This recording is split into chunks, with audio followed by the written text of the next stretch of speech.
It's the West Tigers podcast. Eddie Otto, we're up to episode number 77, quickly racing towards 100. It's been a pretty amazing ride, hasn't it?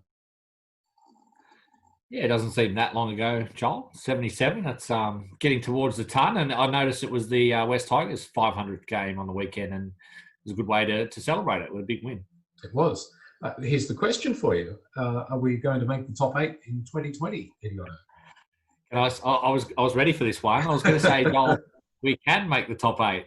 We can, which is sort of sitting on the fence. But, I saw we're actually still in 9th, Joel. It's just an upside-down 9th. Yeah. You see that? We're at 6th.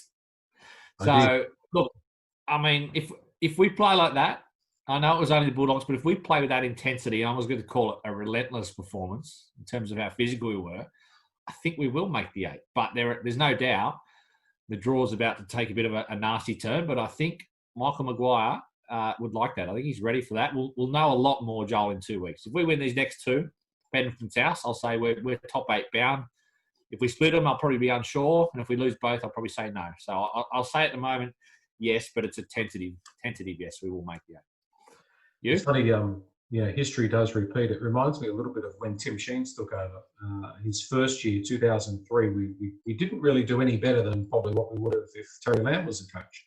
2004, you felt it's sort of starting to come together. And I think it's got that bit of a feel about it. I think that we are seeing an improvement most weeks. And that's probably, I think I said last week that Cowboys' first half was what we haven't played that well for a while. But I think right across the board, without getting too far ahead of ourselves because of the opposition that we were playing, no disrespect to Bulldogs, there are, I think we're becoming a more mentally tougher unit, which I like to see. Well, Joel, you've mentioned a few times that you've said, why can't West Tigers just put in a professional, clinical performance against a downtrodden team? And that's what we did.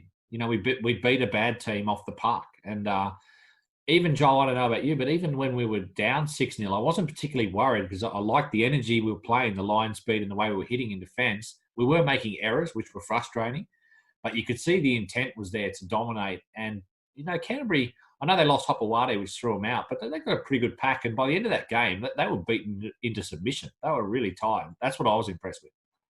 Yeah, they were. We sort of out Bulldogs because they're known for that sort of physicality. Just before we go on with the game, I meant to mention just at the start, we have locked in Adam Hardigan. That interview will be going ahead this week. So we hope to have that interview published and all up and ready for everybody to watch or listen to by the end of the week. So we're working on that at the moment. There's just been a flood of questions, so we've had to go through those. But we're about as prepared as we can be. We're both, I think, looking forward to having that chat with Adam, and I think it comes at a good time too. Yeah, well, it comes at a good time for him off the back of a couple of wins, Joel. I don't know if he would have come on off the back of a few losses, but yeah, full credit to him. I mean, he didn't have to do this. He's coming on. It's good to have someone so high up in West Tigers, and we're going to ask some of the fans questions, what they want to know, and I'm pretty sure he'll be open and as honest as he can be, given he's talking to the fans. Just back to that Bulldogs game, very different to the other games we've had, well, most of our other games this year, because we didn't start with the first try. We've, in a couple of games now, we've raced out to an early lead. Were you a little bit worried when the Bulldogs scored that try? Because to me, it was just sort of a bit of a fluky sort of try, and I thought to myself, "Oh, come on, boys, don't get down on this. Just got to get back together." I agree. I think that 20 minutes was more frustrating because I thought we were on the verge of breaking the game open early, but it was only our own sort of impatience with the ball. Like we just wanted it to happen a bit quick. But what impressed me was the attitude right from the get-go. And like you said, that try sort of came out of nowhere. Foran kicked in behind on the third tackle, and it's sort of it was out of context of what I thought was happening in the game. And we got that quick hit back, and then we never really looked back, Joel. That's I think that's 2 games now, Cronulla and Canterbury, where we've kept the opposition scoreless in the second half. So that's another good sign. And there was some really good individual displays. Well, I have to single out Adam Dewey. For the first time in a long time, when a bomb goes up, I'm confident it's going to be caught. So that's a nice feeling from my fullback. I have a lot of faith in him. I think he's getting better every week. But I've got to say, I know I've been on the record as saying I'm not the world's biggest David Nofaluma fan, but he is. I haven't seen another winger in the game who's playing as well as he is. He has gone to that next level. which is fantastic to see. Well, full credit to David Nofaluma, because I tend to get on his back a bit about defensive mistakes, but he is the most. I think he's got the most tackle breaks in the competition. So there's a fair amount of talent in this competition of wingers and fullbacks, and you wouldn't think someone like David Nofaluma would be top of that, but he's ahead of the likes of Kalen Ponga and Tom Trbojevic and these guys. And I don't know about you, Joel, but he just looks like he's got the bit between the teeth. He looks really fit. He looks motivated. And every time he ran the ball last night, he almost looked like he was going to break through the line. So, like you said, full credit to him, because 12 months ago we thought, he's at a crossroads, and now he's the first winger pick, probably the first outside back pick. Yeah. What about that Tommy Talau try? I mean, that was pretty impressive. That was as good as any other winger's try I've seen scored from. Yeah, I'm still trying to work out Tommy Talau as a player, because he doesn't really look like a winger. He looks like he's got a bit of growing to do. He looks like he's going to be a big boy. Hard to know what sort of ball skills he's going to offer, but that was a really impressive finish, Joel. And Robert Jennings, I don't think would have scored that try, and that's maybe a criticism of him. But it's just good to have someone young in the team with a little bit more speed and skill about him. And I think the more games he plays, the better he's going to get. I thought that there was a couple of good performances. Obviously, it was a good team performance. We could go through and mention everybody. I don't think anybody had a poor game. But again, another mention for Sam McIntyre coming off the bench. I thought he was good. And what I liked as well is that Oliver Clark and Josh Aloiai played plenty of minutes. They played big minutes to cover for the fact that we really were one prop short. So kudos to those guys, and both played quite well. I thought the whole forward pack was really good, considering, Canterbury, I know they're bottom of the ladder, but they're not a pushover in the pack. They've got some big names there. And I was really impressed with Matt Eisenhuth in the middle. He's a guy who sort of fell out of favour at the start of the year. I thought his run meters were good. And Luciano Leilua, I think he's been close to our best forward this year. I think he's flying under the radar a bit. I know Twal and Josh are getting a lot of the raps up front, but every time he ran the ball, Joel, I think he dented the line. And I like the passion he's playing with. He seems very vocal out there. He seems like he's becoming a leader, which he wasn't really at St George. He was sort of on the fringes.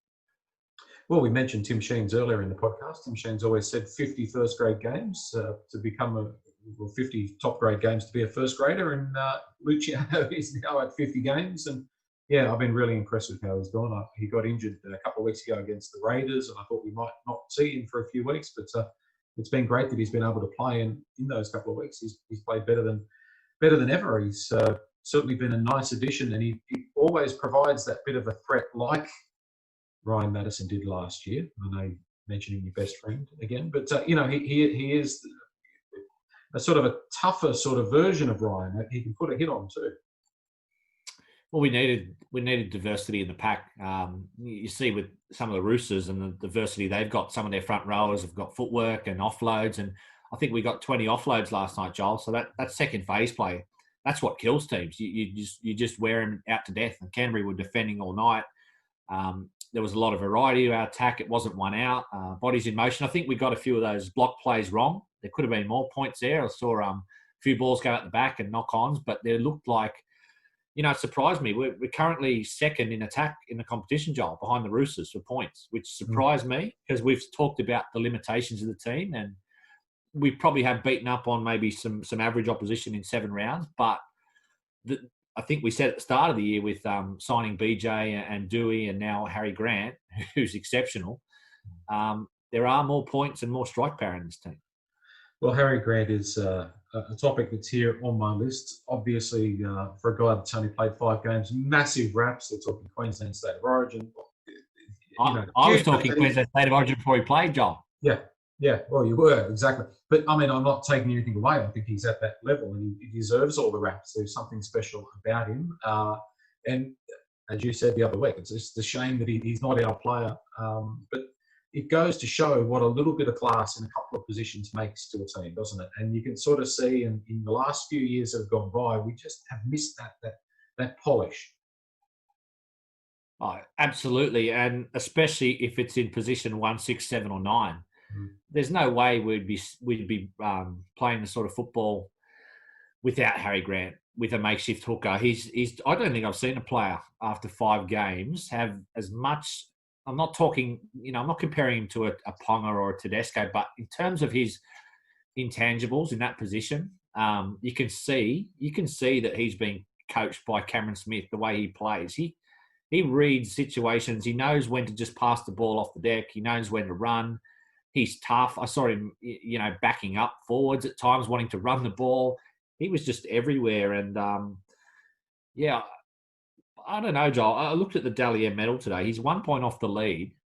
If he plays every game, I'm going to say he's a good chance of winning the Dally M medal. I know you're thinking, well, this is going to go wrong here, but no offense to our team, but if you're a standout player in a slightly above average team, you're going to get the 3 points a fair bit. Whereas if you're playing for Roosters or whatever, you take points off each other. So he's played less games than everyone, and he's on 10 points, 1 behind Taumalolo. So if say we win, 7 of our last 11 games or something, and he gets 5 man of the matches, finished on 25 points, he might win the Dally M medal. Yeah, Am I getting myself? It's an amazing situation, isn't it? You took Ryan Madison off your Christmas card last week. Should Madge be willing to take, or be willing to have Craig Bellamy take him off his list, and we do everything we can to keep Harry Grant, including destroying what looks like a pretty good working relationship we've got with the Storm? I mean, do we try and do a Parramatta here? I mean, do we sell our soul a bit? Absolutely. We try everything in the book. I don't care about grey areas or dirty tactics or whatever. I saw some Tigers fans saying we should find a TPA sponsor to, not for one of our players, but for Cameron Smith to make him play on another couple of years. We can provide some more money for Smith, maybe $2 million a year. He likes speedboats. Get him a speedboat. Exactly. I just got this. No, sinking sounds depressing, but I got this feeling, Joel, that Melbourne are too smart to let a player this good. You know what I think they'll do next year? I don't want to give them ideas, Joel, but I think next year they'll move Cameron Smith to halfback and they'll play Harry Grant at hooker, because I think they know this is a guy who's going to be probably a Queensland hooker for a decade, and I just think they're not in the business of being too nice. Yeah, no, they're not. I kind of had the feeling in the back of my mind that Brandon Smith's going to be the collateral damage in all of this. Well, I mean, I'll be honest, I haven't watched as much of when I found out Harry was coming to Tigers. I went and watched some of his tapes and I was really excited with what I saw. I haven't watched as closely as Brandon Smith, but people have big raps on him. So I'm sure if Harry goes back, Brandon's going to be, and he might end up at the Tigers or something like that. So there's going to be a lot going on, but it's almost like, Joel, he's playing too well, almost, if you know what I mean, to slip under the Storm's radar. Yeah, exactly. Just before we go back to the Storm, I think we've got to mention once again, goal kicking is going to eventually come back and bite us on the bum. I mean, Moses kicked a couple of good ones, kicked the one from the sideline, but he's not an 85 or 80% goal kicker, is he? Well, he's not a confident goal kicker, Joel. You can tell because he's smiling after some of those misses. And I was at the Leafs Club watching it, and some fans were going, well, it's not funny. This is not funny, because if this is a close game, and they weren't getting angry at him but it was angry at the situation, going like 3 from 7. You just don't see 3 from 7 in the NRL these days, unless it's West Tigers. You get 7, kicks at goal. And the problem I have is the kickers we've had over the last few years, when they miss by a long way. It's not like they're getting unlucky hitting the post or striking them well. They look like part-time kickers and they kick like part-time kickers. Yeah, it is a worry, especially as we start getting into games such as against the Panthers. Obviously, we have memories of last year's game where goal kicking cost us that game, and I don't even want to think about that game. But back to the Storm, Declan did a really good article about why we need to try and do a deal with the Storm. And when I look at it and I think, well, they're going to lose Josh Addo-Carr anyway.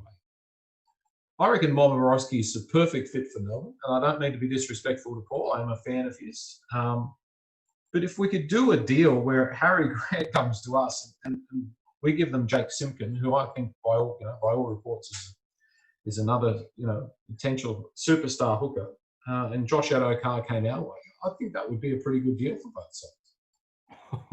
We get Addo-Carr and Harry Grant, and they get Momorowski. But they're going to lose Josh Addo-Carr anyway. Sounds like a great deal for the Tigers, Joel, but I can't see it happening. But I like your idea. I just think, look, Addo-Carr, who knows what will happen with him, but I think if we're going to keep Harry Grant, we'd almost have to give them a couple of really good players. And I don't know if we can manage to do that. I'm thinking like a Jacob Liddell and another outside back, or an Alex Twal, or someone like that might have to be collateral, not saying for a minute we want to get rid of Alex Twal, but, Harry Grant's a sort of player, like I said last week, I think you can build a club around him. I just want to talk a little bit for a second about divert to Luke Brooks. And it's a little bit depressing for me. Like, Joel, for 5 years, I think we've been sort of wanting Luke Brooks to stand up and be this leader and take control. And it's almost like Harry Grant's managed to do that in 5 games. Is that an unfair criticism of someone like Luke Brooks? I just looked at that game last night and I thought, wow, we've finally got this guy. Like, if you were naming the Tigers' next captain in 2 years' time, you'd be looking at someone like Harry Grant. I saw a couple of the circles and he was the guy barking instructions. Is that being unfair on Luke Brooks or not? Because there's a few critics out there last night who thought he was disappointing in a game that was being dominated by us. It's a multifaceted sort of question, isn't it? I think a lot of it comes down to personality. I think Luke just doesn't have that personality. Some people are born, I don't mean to be disrespectful, and I don't really know Luke. I don't know him as a person, but some people are more natural leaders and more natural talkers. And I don't think that we've seen it from Luke consistent. I don't think it's his natural game. I think he likes to be, and I've got to give him credit for some of those tackles. He made a couple of really good tackles. I don't think he played poorly. But I think the more that I watch, the more I think he's not your organising half. And I think he's your running 5'8". And I agree with what you're saying about Harry Grant, but I think some of that's just personality. So some guys just don't have that ability to be able to sort of get in there and grab their teammates by the scruff of the neck. Some guys just sort of play their own game. I think that's Luke's go.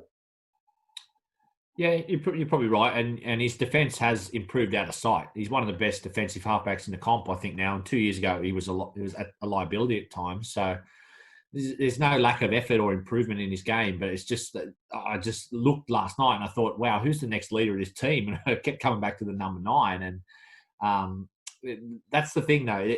That's like you said, one player, and it might not be Harry Grant. We might have to find another one, but 1 or 2 players can change a club. And I have to look at Josh Reynolds last night. For the first time last night, I looked at Josh Reynolds and I thought, I'm actually excited about the next 6 or 8 weeks of him playing, because to me, he's formed a better combination with Grant at the moment than Brooks has. I thought that right-hand side attack of Grant to Reynolds to BJ Leilua to Nofaluma, that was looking really, really dangerous last night. And that's because you've got a hooker that understands when to bring Josh into the game, hit him on the burst, and it simplifies Josh's game, because he can just, I think Matty John said last night, he can just be the best version of himself, which is to bob around, run the ball, bring that energy, with Harry Grant doing most of the directing and Luke Brooks. So I'm now thinking that, someone like Josh Reynolds could play some really good football the next 6 weeks. Yeah, I agree. Just before we move on to a similar sort of topic that involves Josh Reynolds, Thomas McHaley appears like he will be missing the Panthers game, which is another blow for us, because, the Panthers, you've got to meet them up front. That's if you don't get those big Panthers forwards up front, you're going to be up against it. But talk about Russell Packer coming back into the team. Hopefully Russell plays better than he did in his last performance. Well, that's an understatement, Joel. But look, I think it's a good game for him to come back in, because he knows this is the last shot. You can't do that again. There'll be no coming back. If you're lucky to come back, because we got 3 injuries in the forwards, but he's got a guy with a lot of pride, I assume, and he's a professional player and a lot of money, and I think he's going to want to make amends, because that was, pretty embarrassing what he served up against Canberra. So I think it's good timing for us. We got 3 injuries in the forwards. We get our forward who's got a lot to prove, and Saturday night might be the chance. Okay, back to the 5'8" position, and some reports that Benji Marshall's manager is shopping him around, potentially to have him finish off his career at another club. Benji insists it's not true. I think it would be crazy. I remember back some of our early podcasts, all we spoke about, Sam, it was Josh Reynolds' lower leg injuries, and and I don't see how we could really put all our eggs in the Josh Reynolds basket at this point. If it means making the top 8, I don't know what would be in it for us to ever agree if that was on the cards. No, this can't happen, and it won't happen. Michael Maguire, like we said, he's in the business of building a roster with depth. He wants to make the finals. I saw some quotes today. He said it's, we're too far down on the ladder. He said it's been a long time between drinks, and he's not in the business of sentimentally or. And I don't think, I don't know. Benji hasn't said anything, but I think he'd be uncomfortable leaving again. Could be wrong, but I think, Joel, like you said, what's in it for us? I mean, Josh Reynolds, would you be betting on him playing the last 13 games interrupted without an injury? You wouldn't be confident. And Benji's only one injury away from being back in a team that, might play finals this year. So I'd be very surprised, one, if he wanted to shift to another club, and two, I'd be even more surprised if we let it happen. Yeah, exactly. I think it would, as much as Benji might be frustrated sitting on the pine at the moment, I mean, you want to have your legacy. I mean, he's got this potential opportunity. He's come back. He's a West Tigers player through and through, and he needs to finish here for his own legacy. I think if he throws it away to play a few games for the Warriors or for Parramatta or something, I just, not given the player that he's been and what he's meant to this club, I think he's just got to sort of say, well, this is an opportunity where this is in the club's best interest. And by being in the club's best interest, ultimately, in the long term, it's for his best interest. Well, Joel, he hasn't been shy in saying that the last couple of years, how happy he is to be back, and he's just part of the team and wants to pass on knowledge to the younger players. So that comes to fruition now. You're not in the team. You've got to turn up. Like, apparently he's been training really well. Attitude's been great. So I would be disappointed if he wanted to move, and I'd be surprised. So wait and see. I think he's on that NRL 360 tomorrow night, so he'll probably come out and say something. But I think this is just something out of nothing, given he's not in the team at the moment. Yeah, exactly. All right. There were some pretty good games the rest of the round. I was doing really well. I think after the first 5 games, I was 5-5. I was on fire, and then the Titans. And you tipped the Cowboys against the Knights? I wouldn't have tipped that one. No, I did. I tipped the Cowboys against the Knights, but I tipped the Broncos to beat the Titans. And then the other game on Saturday night, Canberra and Parramatta. I tipped Canberra. And you just hate Parramatta. Why? Fell off a little bit, but I did tip the Tigers. Did you tip the Tigers? Yeah, I did tip the Tigers. I wasn't. I wasn't overly confident, but. No, I don't think I got more than half right. I had Manly to beat Cronulla, Brisbane to beat the Gold Coast, Newcastle to beat the Cowboys. I think I might have even tipped South to beat Penrith. So, I don't know, Joel. I saw there's a lot of coaches under pressure at the moment. It's like you thought if there'd be one year where coaches wouldn't be under pressure, it might be this year, but it seems to be the opposite. Brisbane. I'm enjoying that. They're in absolute shambles at the moment, Brisbane. Mm. Yeah, and given the market that they're in, which I know very well, having lived up there, and the scrutiny that they're under, but also for the fact that they've been, for 30 years, they've been a good team, and they're just not used to these hard times. Everything is blown way out of proportion.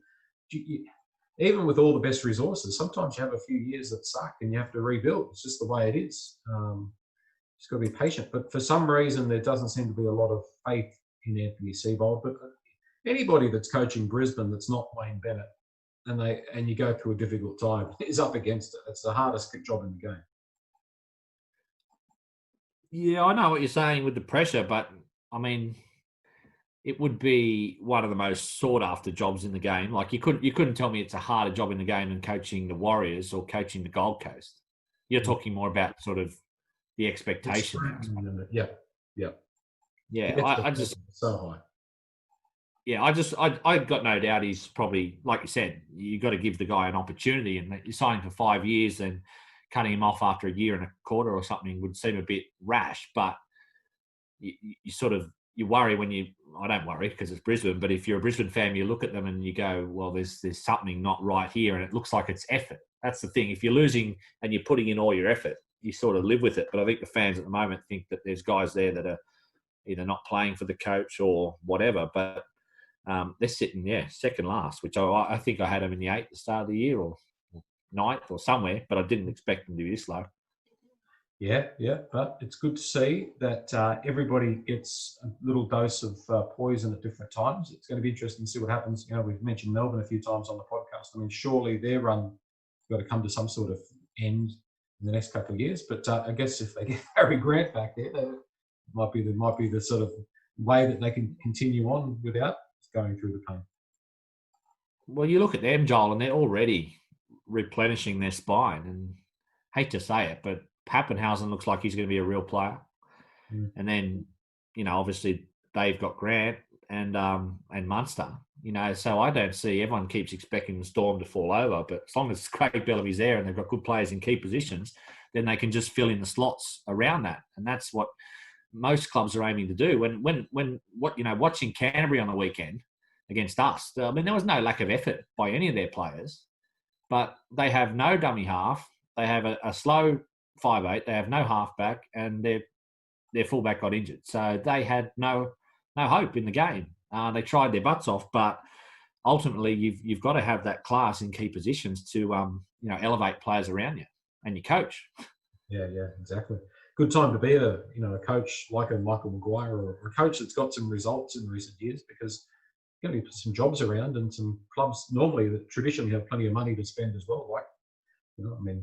The Warriors job, which is a whole thing in itself, and without getting too sidetracked away from West Tigers, Ivan Cleary, for all the criticism that we've given to him, he was probably the only coach that ever got anything out of them, really.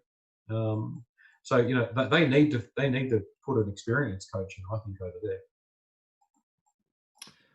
Yeah, without a doubt, that Warriors job would be the hardest in the game for mine. I don't know anyone off the top of my head who'd be perfect, but I think probably someone like a Wayne Bennett would be perfect there. But there's a few clubs. I mean, even like Manly, Joel, we saw on the weekend Manly without Tom Trbojevic looked like a completely different team. So that's, everyone talks about who are the best coaches and whatnot, but if you don't have the best player available, all of a sudden Manly looked like a team that's just middle of the road. And if he's out for 8 weeks, I had a look at the ladder the other day, or just today, and Raiders and Manly, we're actually ahead of them in the table. Yeah. And we spoke last week about, they're locks to make the 8, but look, they get a couple of injuries, all of a sudden they can be vulnerable as well. Yeah, that's right, exactly. And Souths are looking shaky, but you never know. Obviously everybody seems to be on the same page that they're lacking a bit of grunt up front this year.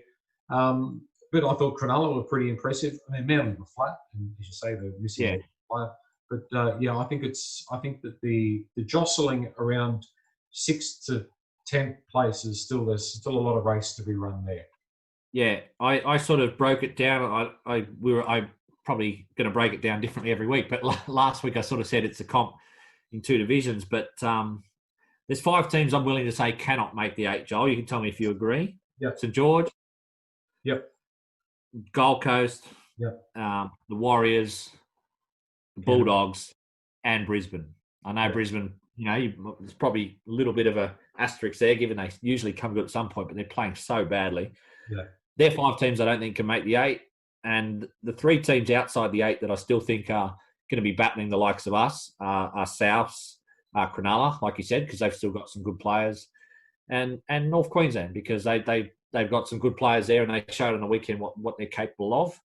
But all the teams that have been getting the plaudits, like even Newcastle, they've been getting huge plaudits. They're only half a game in front of us, Joel. So the only thing I'd say is our 4 wins have come against, St George, Canterbury, Cronulla, and who else? Cowboys. So if we can knock over a Penrith or South, then we're looking like a top 8 side. But if we can't sort of match it with those bigger teams, it will sort of be, same battle it is most years for us. Yeah, big test coming up against the Panthers. Let's leave it there, Eddie, and we'll get the Adam Hartigan podcast done and come back and hopefully preview that Penrith game later in the week as well. Sounds good, Joel. I'm confident this week. I reckon we're going to beat Penrith. Can I put that out there early? You can put it out there. I don't know Okay. what it matters, but anyway. We're going to win. We're going to win, are we? Okay. I like your confidence. Thanks, mate. Yeah. Bye.